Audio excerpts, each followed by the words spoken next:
Hello and welcome to the Raw podcast brought to you by the Sunderland Echo.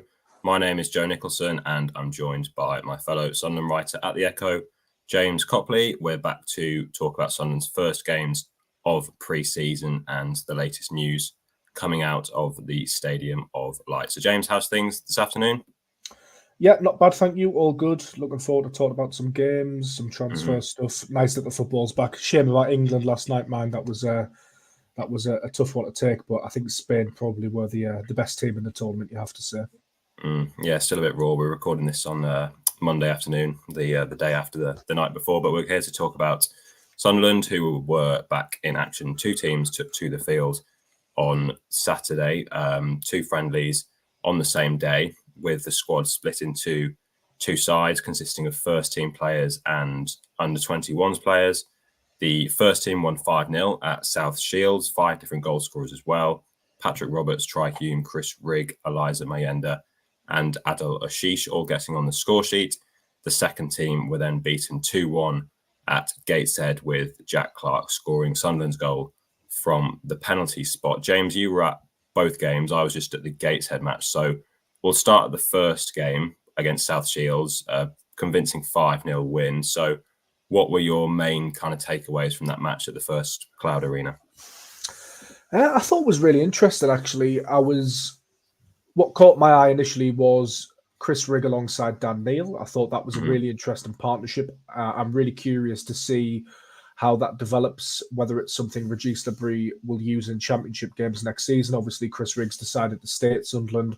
You would expect that's because he's been given assurances that he's going to be played in his preferred position, which is probably a number 8 or a number 10. Obviously, he was playing out on the right hand side of attack last season and did okay there, but we're expecting him to move back in the middle. I thought that worked really well.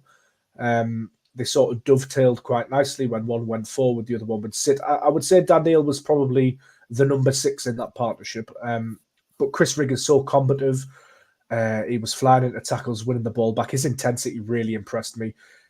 The 3-year deal doesn't seem to have gone to his head. He's still even more eager to impress after that.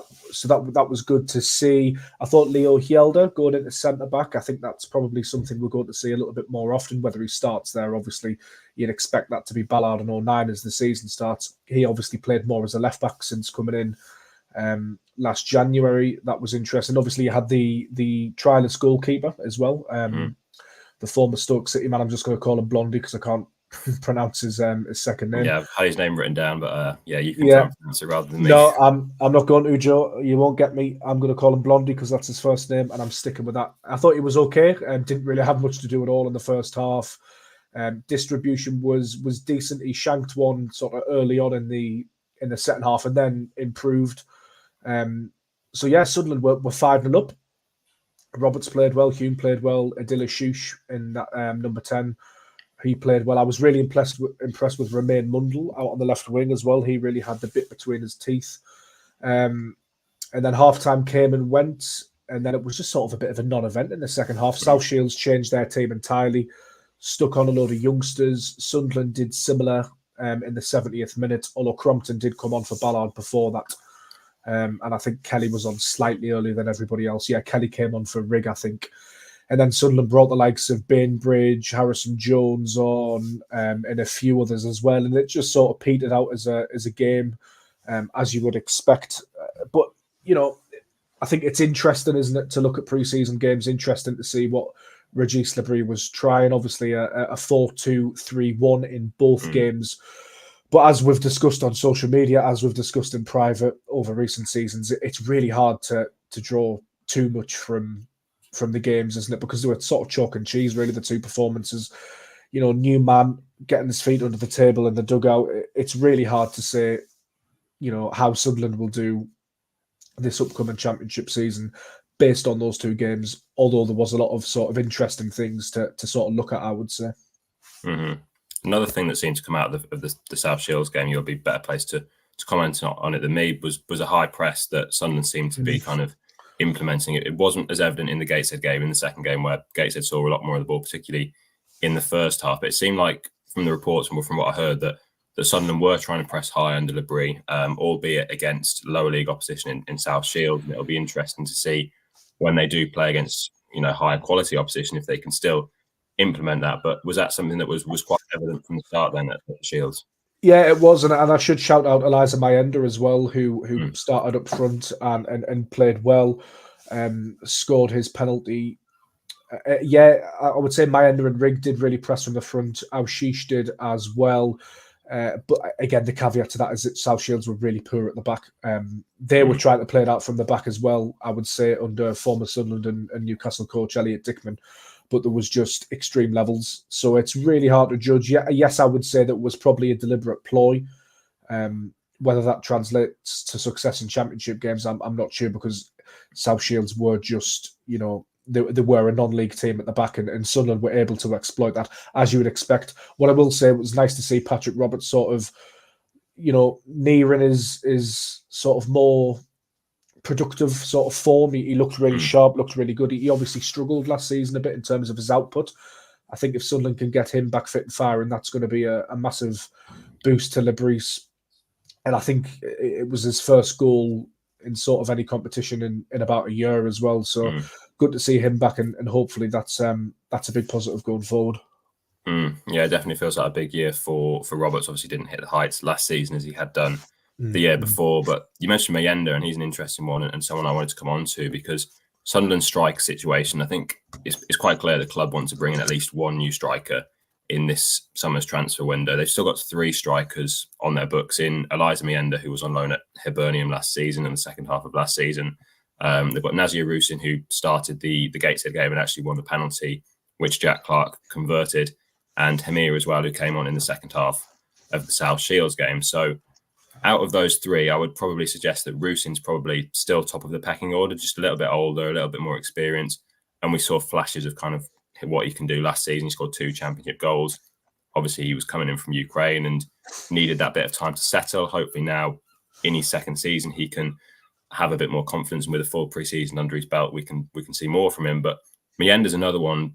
Even when we saw him last season in the championship, looked extremely raw, but you thought he has got something about him. He's powerful, he's quick, he puts himself about. So do you see Mayenda as someone who can play a big part in the championship next season? Do you think he's going to be someone who's in and out? Probably you'd expect him off the bench, wouldn't you? I'd suggest if another striker does come in and would perhaps be first choice. But what did you make of Mayenda overall? Yeah, it was definitely a step forward in his career, I would say. He's still 19 years old. I think he played 8 times for Sunderland in the championship last season. I can't remember off the top of my head, Joe, but I don't think any of them were starts, were there? I think there was one at Plymouth. One at Plymouth, so yeah. So he's hardly played for Sunderland, really, in terms of his minutes. Obviously, he's got 8 appearances to his name. And then he had that strange loan move to Hibernian, which didn't work out at all. I think he only played twice up in Scotland. I was a bit surprised by that. Yeah, me and Phil discussed this a couple of weeks ago, and Phil was saying that he was surprised that Mayenda actually went out on loan, because the plan was to sort of get him settled, if that makes sense, in the Northeast. So that was a bit of a puzzling one. But in terms of the South Shields game, I was really, really impressed with him. He did press, he did have a bit of quality, he did put himself about a bit. But it's just so hard to judge because, and we'll come on to him, but I remember looking at Hamir last season at South Shields when we just signed him, and I thought, there's potentially a player there. I think Mayenda has definitely got something. He's got a lot of those raw attributes. But let's face it, Sunderland can't go into the season with Mayenda as the sort of starting striker. They will need to sign players in that area. Could he contribute in terms of the squad? I think yes, absolutely. Maybe dropping down into the under-21s at times as well. I think it's whether Sunderland will decide that's his role, or whether they'll decide to sort of send him out on loan again to somewhere that will play more regularly. I think it's probably 50-50. Depending on how the player feels. I think I would prefer to sort of see him stay and sort of bed in to the Northeast, bed into Sunderland, play for the under-21s, maybe come off the bench in championship games, get a feel for the squad. But again, always the caveat is that we don't know how the rest of pre-season is going to go. And by the end of it, if he's sitting with, I don't know, 8 or 9 goals, you never know. Everybody could be calling for him to start that first championship game against Cardiff. So yeah, with Rusin as well. Obviously, we'll come on to the Gateshead game, but I'm convinced his position's more of a winger personally. But the thing is Jack Clarke's quite good, so he's not going to start there as things stand, is he? Yeah, that was another interesting aspect. Yeah, we'll come on to the Gateshead game, but I tend to agree with the Mayenda. I think you probably go into the season and he's probably ideally your third choice striker if you have two options maybe ahead of him. If that's someone you bring in, and then a Rusin, if Rusin is going to play down the middle, and then Mayenda's your third choice striker who can, maybe you can drop him into the under 21 setup, sometimes get some game time, because I think there's definitely ability there as we've seen.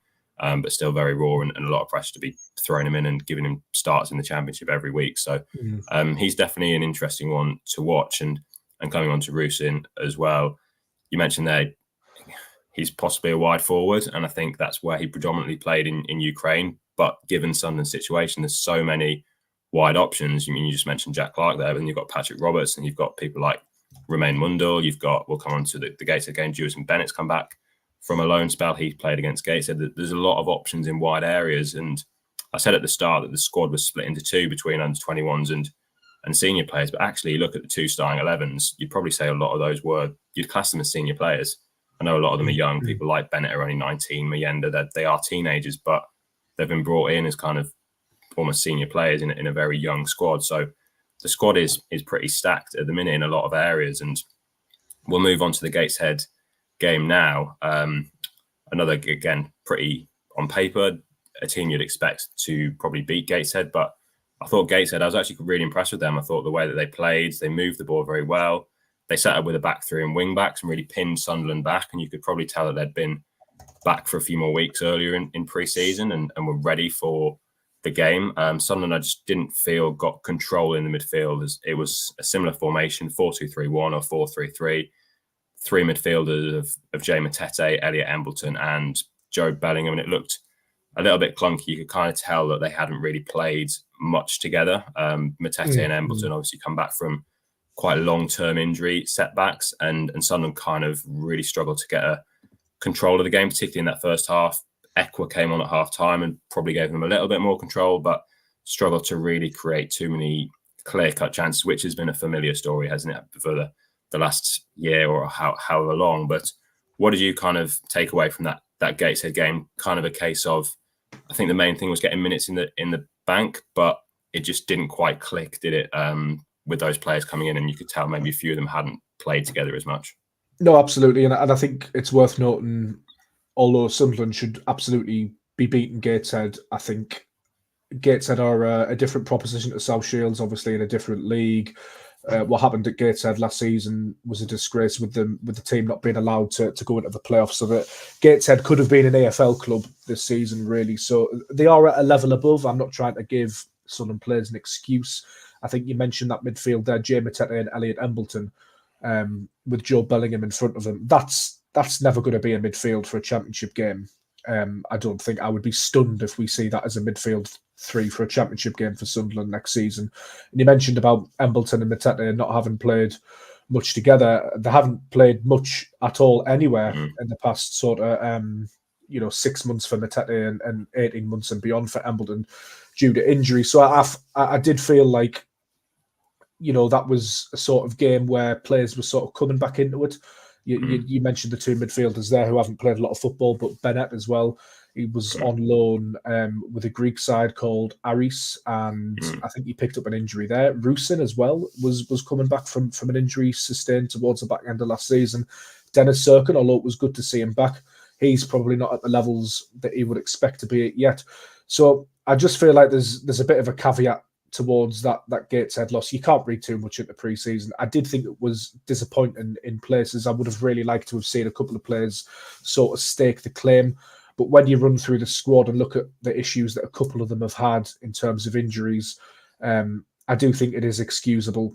I thought the interesting thing was that Joe Bellingham was played as the furthest forward in that three. He was like the 10, wasn't he? Yeah, and he didn't look too impressive to me in that role. It's somewhere that he's played before for Sunderland, obviously, but I thought that was interesting that Labrie chose to play him there in pre-season, given that he'd stated that he had a clear idea for Job. So reading between the lines, probably expect him to play there. unless of course he changes it in these upcoming games. But I think Auchiche versus Job, I was more impressed with Auchiche, to be honest, in the two games. But good to have the sort of depth there. But yeah, I just thought that the Gateshead game was a typical pre-season friendly, and I think Gateshead really put it on Sunderland as well in terms of the intensity and the pressure. They look to be a little bit sort of further ahead in their preparation. So I thought that was really interesting. But again, Labrie still getting his feet under the table, and there's a long way to go in pre-season.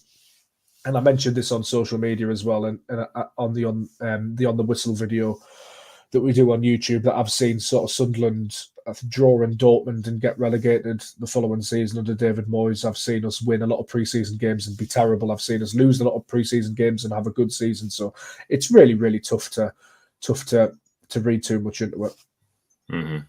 Yeah, just going back to the central midfield options as well. I think we've said several times in this podcast that it's an area that we think Sunderland need to strengthen in, particularly that kind of holding midfield role that Corey Evans played in, and obviously didn't play in much last season because he was injured and has now left the club. But it was a void that Sunderland have needed to fill. But just from the two games on Saturday, I think we'd probably agree that Sunderland probably still need to strengthen in central midfield. They've brought in Alan Brown from Preston, which looks like a shrewd signing to add more experience in there. But you now just look at the options that are actually in there. You had Dan Neil and Chris Rigg playing at South Shields. You then got Embleton, you've got Matete, you've got Ekwa, you've got Brown that's come in, you've got Bellingham has played further back there. So there are actually a lot of options in there. Whether they are the right options to make a balanced squad that's going to be able to compete at the Championship is a different matter, because some of them, as we've said, are coming back from injuries. Some of them are probably better off playing further forward, and maybe the balance isn't quite right there. So it'll definitely be interesting to see what Sunderland do in the transfer window and how they kind of address that midfield. But we're going to come on to Jack Clarke, who did play in the game at Gateshead, scored from the penalty spot. And obviously, is a player that has had a lot of transfer speculation around him. Sunderland have turned down offers for him over the last year. We spoke to him after the game, and I asked him about the recent transfer interest, and this is what he had to say. He said, obviously that interest has been there, but it doesn't affect me. I'm still wearing red and white at the end of the day. That's what I'm focusing on. As long as I'm in a red and white shirt, that's all I'll be focusing on. So it seems, James, that as kind of has been the case for probably the last year, that there has been interest in Jack Clarke. Sunderland have turned down offers for him. He hasn't agreed a new deal with 2 years left on his contract. It seems he's quite kind of content playing for Sunderland, maybe happy playing for Sunderland, at a club where he's obviously the key man. But obviously, he is an ambitious player. He will have ambitions of going and playing in the Premier League. He's had that opportunity before with Tottenham, which didn't really work out. And he's then dropped back down to play for Sunderland in League One, help get them promoted, and now is one of Sunderland's biggest assets. So how would you kind of assess his situation, what he said at the weekend? And he was also very open as well about kind of the changes that Reggie Labrie has brought in. He said that having different managers last season, head coaches, didn't help, kind of having different ideas coming in, but under Labrie, having that clarity will help them. So what do you kind of make of his situation at the minute at the start of this summer? I think he remains really professional, doesn't he? I thought that was a really well measured response. Obviously, there is speculation about him. It's interesting. Me and Phil discussed this in last week's pod, I think, as well, as that transfer story doesn't seem to have caught fire just yet. Obviously, there was a lot of interest in January and the summer before with Burnley, and I think Lazio came in for him in January. So it's remained quiet about Clarke so far, and I just wonder if Sunderland's sort of valuation is put teams off, because they do want to get the best possible deal. You have to note as well that Tottenham will be owed some money from any potential Clarke sale. So I'm expecting this one to maybe gather a few sort of more legs as the transfer window wears on towards deadline day, perhaps when clubs not become desperate, but maybe haven't got the targets that they'd like, and then suddenly Jack Clarke becomes an even more attractive offer and they've got money to spend. They've maybe sold a player or two and they've got the money there to buy Clarke. So it's interesting. Me and Phil actually predicted that Clarke will probably play for Sunderland again in the Championship. I could definitely see that happening. So I think if I had to put money on it, I would say that he probably does leave, but I do think there is a chance that he could stay. You mentioned the length of his contract, 2 years. And again, to steal a point from Phil last week, we saw Ross Stewart, didn't he, get down to the last year of his contract, and then Sunderland sold for big money. So it is still possible. I do think that 2 years and selling them now is probably the sweet spot if you want to get the best possible deal. But, I would not be disappointed if Jack Clarke stays at Sunderland for the 2024-25 season. I wouldn't mind that at all, and I don't think they would sell him in the January. So I think if he stays in the summer, I think he'd probably stay for the season. Chances of him signing a new deal, we understand that's probably fairly slim unless Sunderland get promoted. So there's probably not going to be much movement there unless there's a change of heart from the players' side. So I think one to watch and one that will certainly develop as the summer goes on and clubs sort of step up their interest. Because at the moment, I think it's fair to say, Joe, that we have seen some transfer business, but it's probably been slowed by the Euros, you would say. And then you'll get that knock-on effect now of players returning, players being bought, players being sold, and that will start to filter down from the Premier League to the Championship through the AFL. So I think it's definitely one to watch. I don't think it's a sure thing that he's going to stay by any means. Yeah, it is. I think the dilemma for Sunderland is obviously Clarke's got 2 years left on his contract, as you say, and if Sunderland are going to get a big fee for him, I know Sunderland got a decent fee for Ross Stewart when he had a year left, but if Sunderland are going to cash in and get a big fee, probably the time is now. And yeah, absolutely. If they wait till later in the summer, say when the Championship season has started, and the team comes in with a big bid and Clarke gets sold, then that leaves a huge void in the team. The difference with Ross Stewart was that he'd been injured for most of the past year, and it didn't really feel like you were losing, as you were obviously losing a key player, but not a player who hadn't been as influential the previous year with Clarke. Obviously, he was Sunderland's top scorer with 15 goals. That's a huge amount of goals that Sunderland need to replace, and no one else was really kind of stepping up in the team last year. So it's going to be hard to sign a probably direct replacement if Jack Clarke is sold to bring in someone who's then going to score 15 goals. But you'd probably want to spend that money and maybe bring in a couple of players who can step up and replace those goals. So that's the dilemma with Sunderland. But certainly from when I spoke to him, spoke really well, to be honest. As you say, professional, kind of said the situation as it is, didn't kind of shy away. There has been interest. And obviously, as I said before, he is ambitious. He will want to play in the Premier League. But at the minute, I think he's quite happy playing for Sunderland, and he'll just kind of see what happens. And that we'll see what offers come in and whether Sunderland will accept it. I think, as you mentioned, Joe, as well earlier, he knows about making the wrong move at the wrong time, doesn't he? Obviously, go to Tottenham. It didn't quite work out for him from Leeds. He went on loan a couple of times and sort of drifted until he came to Sunderland. So I think he'll be very, very aware of that. And I think with a player like Jack Clarke as well, he just wants to play football, doesn't he? So I think similar to the Anthony Patterson story, in a sense that, it has to be right for the player as well. I think people talk a lot about money, and that will be a motivating factor, don't get me wrong. The Premier League clubs can pay massive wages, but I suspect Clarke's probably looking at any potential move and thinking, is this right for me? Am I going to play? Where am I going to play? Who's the manager going to be? What system are they going to be playing? That all makes a massive difference. And at the moment, at Sunderland, he's the main man. He's enjoying his football. He knows he's going to play. So I imagine that's a huge factor as well. Yeah, that's the thing, isn't it? If he went to a team in the Premier League that are maybe mid-table and then he's sat on the bench and he's not playing every week, he'd have probably then been better off playing at Sunderland, playing for in front of huge crowds. You're the main man at a Championship club that hopefully will be pushing for a playoff space again this season. So it's a big call for him. Stability as well is important. If he'd have gone to Burnley, if Burnley had upped their bid and he'd got, he'd be back in the Championship and looking for another move again. So that's always interesting as well. What level of club or what are their prospects? So yeah, definitely want to watch it. I definitely don't think we've heard the end of this one. Yeah, definitely a saga that's probably got a lot more to run this summer. But one player that Sunderland have brought in over the past week is midfielder Alan Brown, 29-year-old midfielder. He's had over a decade at Preston. Was offered a new deal there at Preston, turned that down to sign a 3-year contract at Sunderland. Played a lot of games for Preston. He's played over 400 games. He's captained the side, so a lot of experience that probably a lot of fans and us have been kind of asking for, that the squad needs.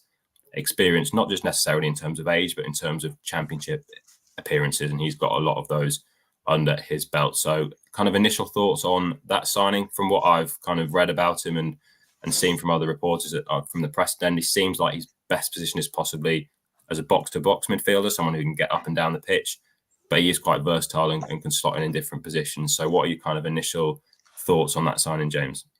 I'm really interested by it, and I think it probably relates to the point we were discussing a couple of minutes ago about midfield balance. Obviously, there's a lot of players in those positions, sort of 6, 8, and 10. As you mentioned, you went through them, and I think in terms of Sunderland's recruitment going forward, a lot might depend on where Brown sort of sees himself. He's 29 now, as you mentioned, box to box. I've also heard Preston fans say that he likes to play a bit further forward at times as well. Is he entering that stage of his career where he sees himself dropping back a bit into that 6 role that could maybe allow Dan Neil to play a bit further forward, or does he still see himself as a box-to-box midfielder? I think it's a really interesting question. But in terms of the signing itself, I think it's what Sunderland fans have been after for a while. And it's pleasing that those sort of recruitment concerns have been addressed. 29 years old. But in terms of his championship appearances, I think he's on like over 400 senior appearances. He's obviously a Republic of Ireland international as well. He captained Preston. So he certainly adds experience. As we mentioned on last week's Raw as well, his injury record's absolutely superb. He tends to play over 35 games in a season in all competitions, usually a mainstay in Preston's team. So I'm really interested to see how he does. Bradley Dack and Corey Evans were the 2 senior players really at the club last season, but they barely played due to injury. So I think it's a huge positive. I just hope Sunderland don't stop there. I think there's 1 or 2 older heads compared to the rest of the squad needed, I think, in different positions. Simon Moore's obviously come in. He's an experienced goalkeeper, so that'll help as well. And of course, there's the argument that the likes of Dan Ballard, Dan Neil, Dennis Serkin, Jack Clarke, Patrick Roberts are all a season more experienced now. Obviously, Luke O'Nine's a big leader in the group. So it's interesting to see how that sort of dynamic evolves. Both in terms of midfield position and just general experience in the makeup of the squad. Now it's a year older. Yeah, I think that was definitely something that was lacking, wasn't it? That kind of experience in the dressing room. You lost a lot of experienced players last summer. People like we've mentioned it before, Danny Bart, Lyndon Gooch, who maybe wouldn't necessarily have been kind of regular starters, but just their kind of influence around the dressing room. And I think Brown seems like a very solid signing. Looks like a good character from kind of the reports we've heard from Preston, and kind of initially, I think right now it looks like if you look making your strongest starting 11, I'd still probably put Dan Neil as the 6, just because I think he looks more comfortable on the ball. Whether Sunderland bring in another player that could go into the number 6 position, which would allow Dan Neil to go further forward, that remains to be seen. But right now, I think if you're making your strongest 11, probably Dan Neil is the 6. Maybe Brown's alongside him as like more of an 8. Then it's interesting to see where Chris Rigg will fit in. Yeah. Obviously, as we mentioned, still only 17, so I don't think it's realistic to expect him to play every single week in the Championship. He's probably going to be in and out of the side. He'll probably have some dips in form, but obviously a very exciting prospect to have there. But Brown looks like a very shrewd signing and definitely improves an area of the pitch, which we've said for the last year at least that Sunderland probably needs to strengthen in that area. Is he the kind of natural Corey Evans replacement? I'm not so sure. But, no, I don't think he is. I think there's possibly still a sign that needs to be made there. Or if they see Dan Neil as that regular number 6, it'll be interesting to see how that progresses. But just in terms of kind of the rest of the squad, James, now that Brown has been signed, where do you think are the kind of next priorities for Sunderland? We've mentioned up front, I think obviously a striker is probably the next position that a lot of people would kind of target next. But are there any other areas, or is that kind of striker position the main priority still, do you think? Yeah, I think it's really interesting. Obviously, a lot depends on outgoings. You mentioned, if Clarke goes, you need to replace his goals. I'm not necessarily sure you need to replace him as a left winger, if that makes sense, because I reckon Sunderland might already think that they've got sort of his successors at the club in Mundell. Rusin could play there. Obviously, Jefferson Bennett as well could play there. But I think if Clarke goes, you might not necessarily see another left winger come in, but you would need to replace his 15 goals, wouldn't you? So whether that would be spread out over a couple of strikers, a goal scoring midfielder, or I don't know how you would do that. Perhaps another left winger. I'm not sure, but I think that would absolutely be a priority. They've got to sign an experienced goal scorer and striker, in my opinion. Someone that can get 10 goals, 15 goals would help the squad massively. I do agree with you. I think that number 6 position is interesting. Obviously, Matete doesn't really play there. You wonder what his future holds. You wouldn't be confident in him going into a season as sort of 6 cover. Obviously, Dan Neil playing there quite a bit as well, but I think Sunderland fans would like to see him sort of let off the leash, I think, because he's a fantastic player, Dan Neil. Other transfer priorities, possibly at centre-back, maybe. But that's Possibly, interesting but I because think actually Elise actually played at centre back in he the did. Gateshead game, and Yelder played there in the Yelder's Shield. back, so that is an interesting, and obviously you've got Sealt and Triantis as well.